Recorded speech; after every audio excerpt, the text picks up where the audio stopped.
Welcome back to the sawmill, friends. It's Monday morning, and I've had a really good morning out here. I just now got the cameras going on the last log that we finished up. That was a white pine. It was kind of a short one. We got about 5 or 6 Wood-Mizer out of it. Not too bad. I've got a yellow pine on the sawmill right now, and after that one, another white pine. And hopefully after that, we can put some nice hardwoods on here. I've actually got some apple to put on here next. I'll probably do is I got a customer waiting on those. So this is what we got going on right now on the mill. So this is a yellow pine. It's an 8-footer, I believe. I had to trim a little bit off this bottom right here. Had a terrible curve on the end of it, just useless, can't save that. We end up with an 8-footer, just a few inches over 8 feet. The diameter is not really a big concern here. There's a little bit of a sweep to it. Down here on the operator's side, it's about 12 inches. And then down here, out of camera view, 15 inches. So we got about 3 inches of taper from the operator's side to the far side back here. And what I'll probably do, I'm not really concerned with that. On this first cut, I'll make a heavy pass. I'll take a little bit of material off the operator's side and a lot more on this far side right here. You gotta do it. You gotta, you know, a lot of people think it's wasteful, but you know, when you have a lot of taper like this, I could raise this toe board here and take the taper out, but when I flip it over, it's still gonna have that taper in it, so you gotta take it out at some point. So I like to do it on the first cut if I can. And the knots aren't too bad on this one. We've got 2 large ones right here. Notice I have them kind of on the sides right here, and the reason being, when this gets squared up for 1x, we'll probably get 1x6s out of this, or maybe 1x8s, depends on how wide it is. But when I square it up, these knots will be on the end. So you want to try to make sure you do that. You know, this is not too bad of a pine log. The knots aren't too bad. This is the worst ones. So position those knots where they'll be on the edge of your board, where you can either edge them off after you get done sawing it and you've dried it, or whatever you're using it for. Or if you get lucky, when you square this thing up and you're taking off your skins on the sides, you get rid of them at that point. If you're wondering why we're doing a video on this today, it's just a plain old pine log. There's 2 reasons. The first reason is I got some new camera mounts I'm mounting to the sawmill head. It's a big magnet. I want to try that out and see what you guys think about it. So anytime you see the camera view today and it looks like it's right on top of the sawmill, it is on top of the sawmill.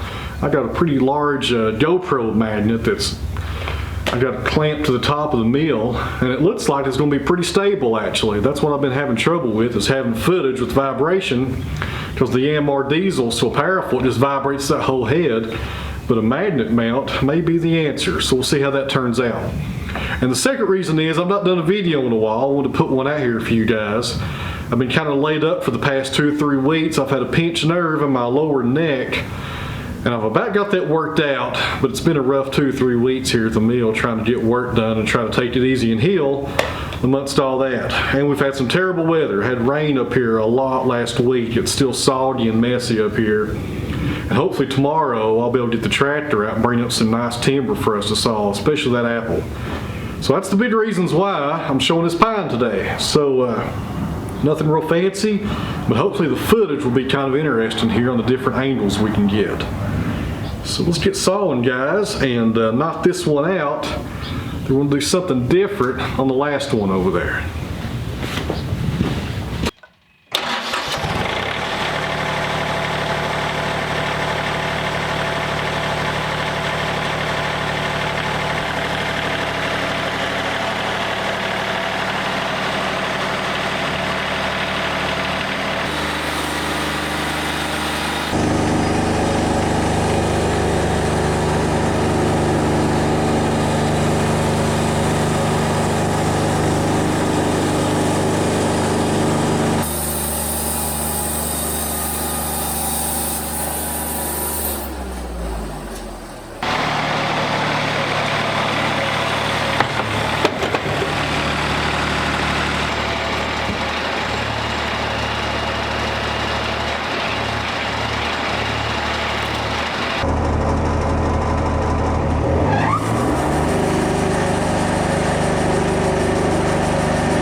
Alright friends, look over the background noise. My neighbor's got his tractor out moving some hay around for his horses. But this is where we're at right here. We got a 6-inch can. I think it's about 8 inches tall. We're going to do 1x6s on this one.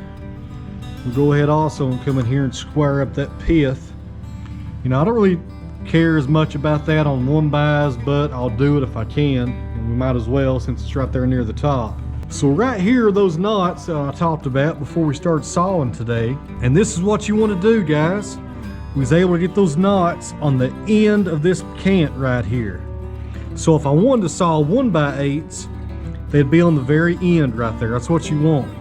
But here's what I did. As you can see, it's on the side right here, so it's going to be on the edge of the board. As I sawed into this log, I noticed this face had very limited knots. You got a small knot on the very end.